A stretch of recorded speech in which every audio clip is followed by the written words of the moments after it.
J'en peux plus, je veux sortir de ce livre, je veux sortir de cette relation. Je pense que c'est le genre de livre, si on le lit pas, on peut pas comprendre. C'est horrible. Mais je pensais pas du tout adorer, j'étais vraiment plongée dedans.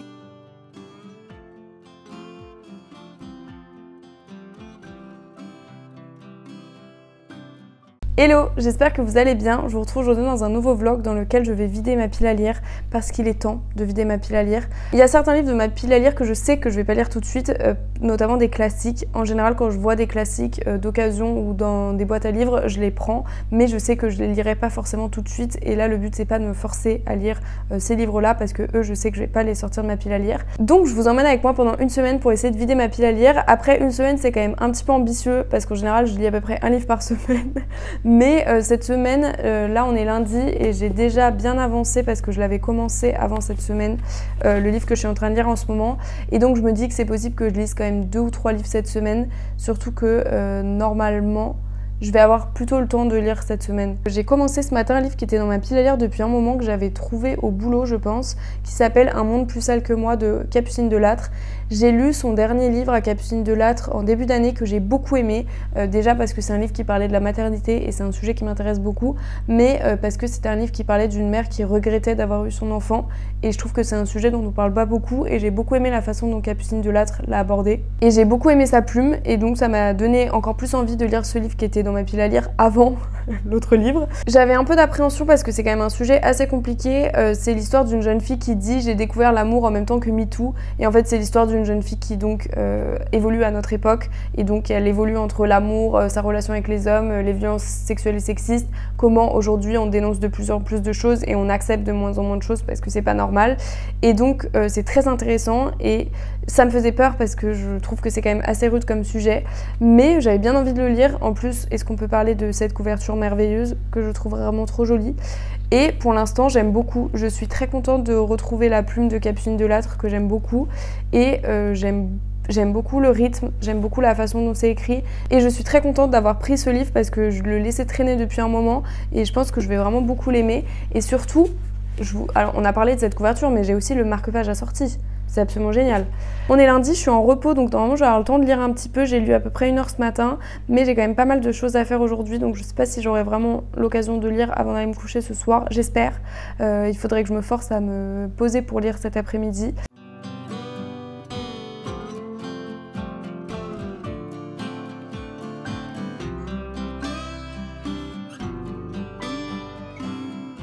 Je vends ce livre je ne sais combien de fois par jour au boulot, donc je vais profiter d'avoir un peu de temps pour regarder de quoi ça parle en détail.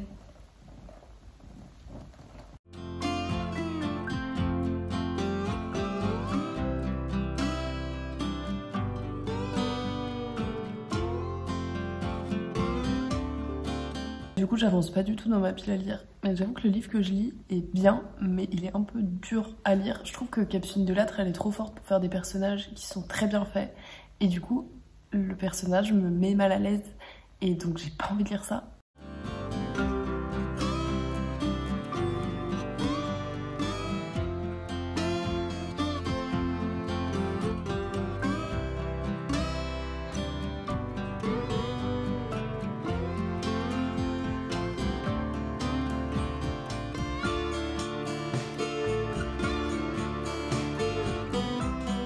J'ai fini Un monde plus sale que moi de Capucine Delattre et comment vous dire que j'ai été traumatisée, mais dans le bon sens je pense, de cette lecture. J'ai découvert cette année Capucine Delattre et en fait j'adore cette autrice, je trouve que ce qu'elle fait est vraiment génial. Alors attendez, je vais vous réexpliquer de quoi parle le livre parce que je sais plus si je l'ai dit. En gros c'est l'histoire d'une jeune fille qui s'appelle Elsa, je crois, si je dis pas de bêtises, et qui va vivre sa première relation avec un garçon et qui donc raconte sa première relation avec un garçon et donc elle parle autant du côté amoureux affectif que du côté sexuel, surtout le côté sexuel, et en fait elle vit sa première relation au moment de l'explosion de MeToo et donc en fait c'est vraiment la coïncidence entre ce qu'elle vit elle et ce que les autres vivent et ce qui est dit au moment de MeToo et c'est horrible. Voilà, je sais pas comment vous dire ça. En fait, l'écriture de Capucine Delattre est brillante parce que je trouve qu'elle relate très bien le fait que la situation est horrible. Je spoil rien, dès les premières pages, on comprend que cette première relation, c'est pas une relation qui est parfaite. Et donc, ce livre va raconter toute l'histoire de cette relation. Et je trouve qu'elle le fait extrêmement bien parce qu'on est dans la tête d'une jeune fille qui vit sa première relation, qui a, je sais pas, 17 ans. Et pourtant, l'écriture est brillante. C'est très incisif et en fait, il n'y a pas de chapitre, donc ça s'enchaîne. Et ça fait vraiment un effet de j'en peux plus, je veux sortir de ce livre, je veux sortir de cette relation. Vraiment, mais c'est extrêmement bien fait. Et je vous dis au point que j'avais pas envie de le lire parce que je trouvais que c'était tellement bien fait que ça me mettait pas bien. J'étais vraiment dérangée par ce livre. Je vous le conseille, mais il y a énormément de trigger warning et je pense que l'écriture très incisive et le fait qu'il n'y ait pas de chapitre, ça puisse déranger certaines personnes. Mais en tout cas, c'est vraiment une très bonne lecture, donc je vous la conseille. Là, je vais commencer un livre qui s'appelle L'homme chevreuil, qui est le récit d'un homme qui a passé un certain nombre d'années dans la forêt auprès des chevreuils et qui s'est un peu transformé en eux. Enfin, j'ai pas trop compris de quoi ça parle, mais j'ai l'impression que c'est un livre qui parle de la nature et c'est un livre de non-fiction, c'est quelque chose, un témoignage. Donc voilà, ça a l'air intéressant. Je crois que je l'avais pris au boulot une fois, je l'avais vu, ça m'avait donné envie. Mais là, j'avoue que... En fait, à la fois, je le sors de ma pile à lire parce que ça me donne envie. À la fois, je sais pas trop à quoi m'attendre parce que c'est quand même assez particulier, donc je suis pas sûre que ça va me plaire. Donc je vous en reparle.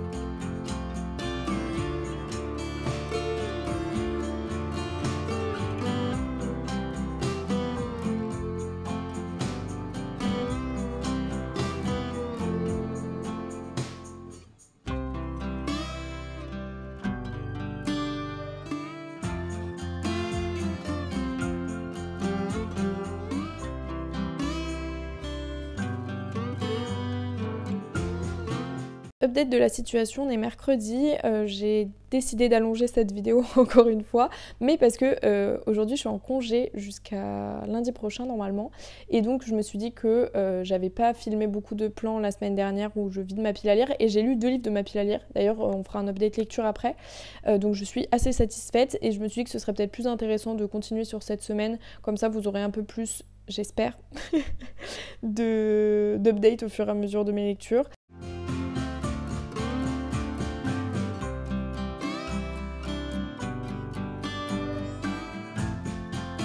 Je vais faire ma recette préférée de l'automne-hiver qui est un espèce de curry de patates douces, pois chiches, épinards et plein d'autres choses, qui est une recette d'ailleurs que j'ai vue quand je commandais des boîtes d'HelloFresh et depuis je suis obsédée par cette recette.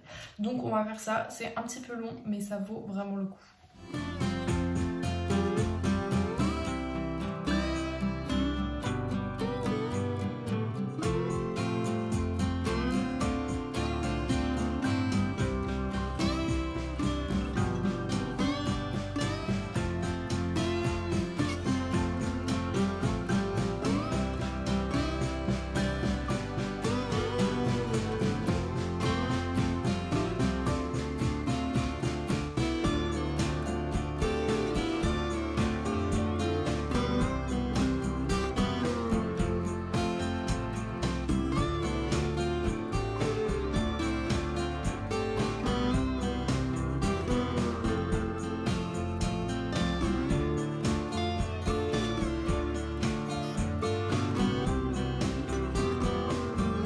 J'ai fait un peu de meal prep donc c'est un peu chaotique, mais en gros il y a le reste du curry d'hier. J'ai fait une quiche au poireau et de brocolis au four.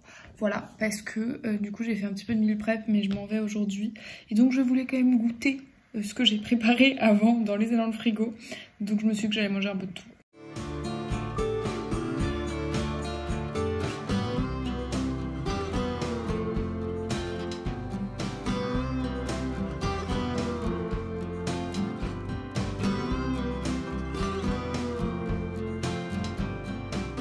Mon micro a décidé de faire des siennes, donc j'espère que le son est quand même pas trop mauvais.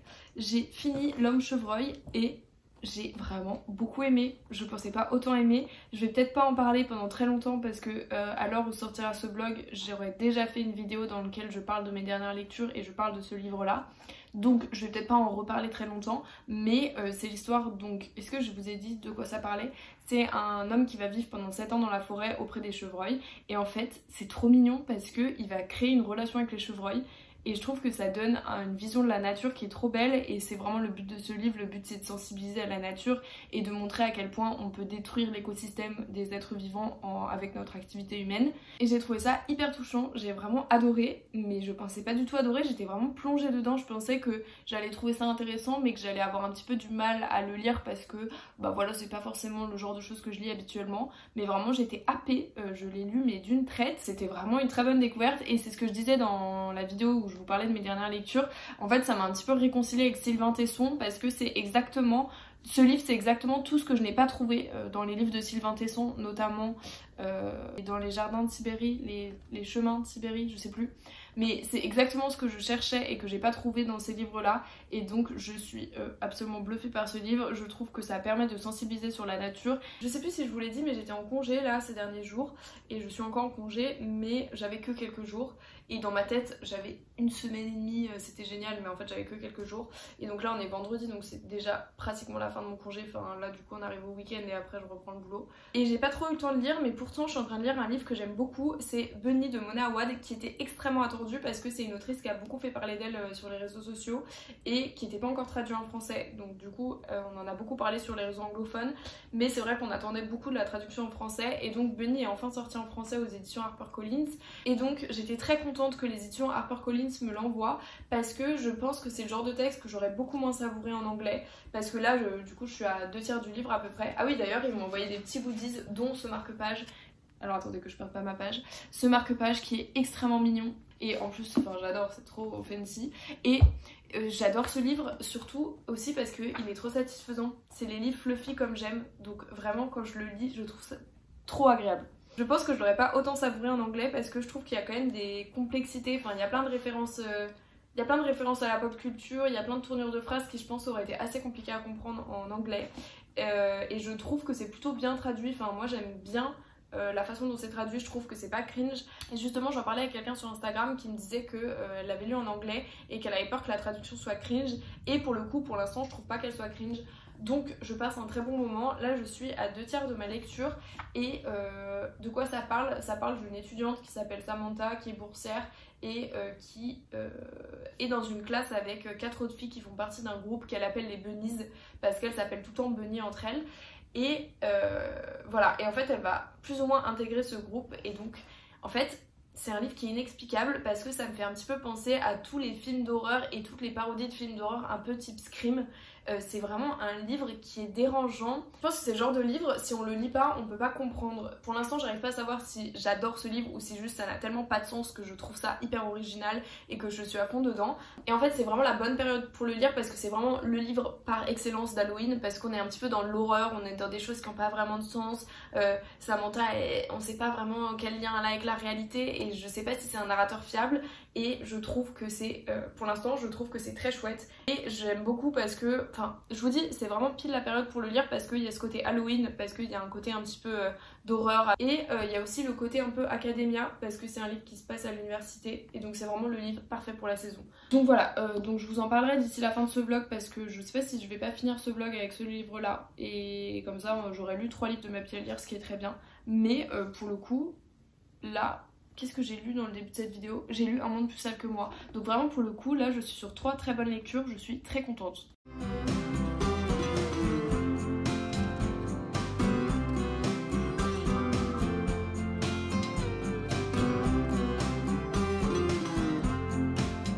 On est jeudi, je suis très en retard sur ce vlog comme d'habitude et encore une fois je n'ai pas du tout respecté ce que j'avais dit au début, que c'était un vlog d'une semaine. Mais je voulais vous parler de mon avis final sur Bunny parce que finalement à la fin de mes congés j'ai direct enchaîné avec la reprise du boulot et là j'ai des horaires qui font que avec le soleil qui se couche tôt et qui se lève tard, pas du tout, bah ça me matche pas du tout, donc j'avais pas du tout l'occasion de filmer. Là j'essaye de profiter d'un petit peu de lumière du jour mais je suis en retard, il faudrait que je parte. Donc je vais vous parler de mon avis final sur Bunny. États-Unis et j'ai beaucoup aimé. En vrai, j'ai pas trop changé d'avis depuis ce que je vous ai dit l'autre fois. Je trouve que c'est vraiment le livre parfait à la fois pour Halloween parce que c'est ambiance Halloween, c'est ambiance film d'horreur dans les années 2000. Donc ça, j'ai trouvé ça génial. Moi, j'adore les films d'horreur des années 2000 et il y a une époque, quand j'étais ado, je regardais que ça. Et donc j'ai bien aimé retrouver cette ambiance là, donc ça j'étais très contente et je trouve que le côté Academia rend la chose vraiment très fait pour la saison parce que du coup on a vraiment le mélange un petit peu horreur et Academia, donc c'est vraiment parfait pour la saison d'automne. J'ai passé un très bon moment et d'ailleurs je me suis rendu compte qu'en fait ils ont sorti la version française maintenant parce qu'aux États-Unis viennent de sortir la suite. Je pense que c'était pas obligatoire de faire une suite, je pense que juste le livre a bien marché donc ils ont fini par faire une suite, mais je pense que c'est pour ça qu'ils l'ont traduit en ce moment en France. Donc marrant, je vais regarder un petit peu de quoi parle la suite, mais j'avoue que j'ai pas tout compris à la fin.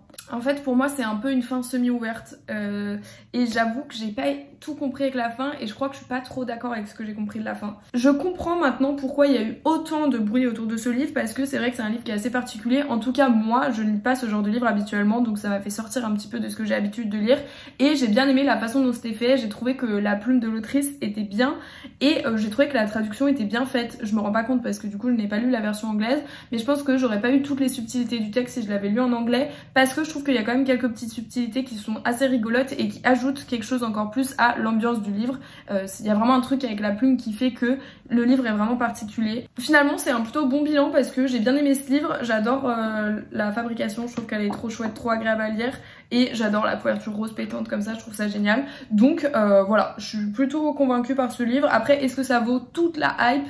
Encore une fois c'est comme toujours, je pense que le fait qu'on l'ait beaucoup vendu fait que j'avais plus ou moins des attentes à ce que ce soit un livre incroyable et donc forcément relativement au succès qu'il a eu, le fait que je le lise en connaissant son succès, je relativise un petit peu son succès. Je vais clôturer ce vlog avec cette lecture et je pense que la prochaine fois qu'on se retrouve pour un vlog de pile à lire, ce sera pour Crime et Châtiment. Je le dis comme ça, je suis un petit peu obligée de le faire parce que en fait je me dis que c'est la saison parfaite pour le lire et je me dis qu'il reste pas beaucoup de temps avant la fin de l'année et j'avais vraiment envie de lire ce livre avant la fin de l'année, donc je me dis que c'est le moment. Maintenant que je l'ai dit, j'ai plus trop le choix, donc normalement la prochaine lecture que je fais pour cette série de vlogs où je vide ma pile à lire, ce sera Crime et Châtiment. J'espère que ce vlog vous aura plu et je vous retrouve dimanche prochain pour une nouvelle vidéo.